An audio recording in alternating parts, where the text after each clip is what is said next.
দারুণ সুখবর, tiger pace bowler Taskin আহমেদকে দলে পেতে প্লেয়ার ড্রাফটের আগেই রীতিমতো কারাকারি শুরু করেছে পাকিস্তান সুপার লিগের ফ্র্যাঞ্চাইজিগুলো। দর্শক, বর্তমান সময়ে বল হাতে ফর্মের তুঙ্গে রয়েছেন tiger pace bowler Taskin Ahmed. 2024 সালে আন্তর্জাতিক ক্রিকেটে দ্বিতীয় সর্বোচ্চ 64 উইকেট শিকার করেছিলেন তাসকিন আহমেদ। তার বোলিংয়ের গতি, সুইং এবং ইয়র্কারের সামনে রীতিমতো দাঁড়াতে পারে না বিশ্বের বাঘা বাঘা ব্যাটাররা।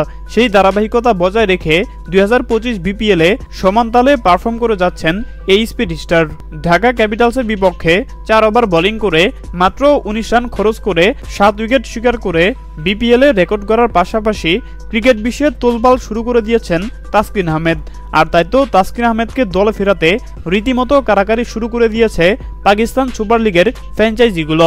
প্লেয়ার ড্রাফটের আগেই পাকিস্তানের 2 ফ্র্যাঞ্চাইজি লাহোর ক্যালেন্ডার্স এবং পেশোয়ার জালমি তাসকিন আহমেদকে সরাসরি চুক্তিতে দলে ফেরাতে প্রস্তাব দিয়েছে।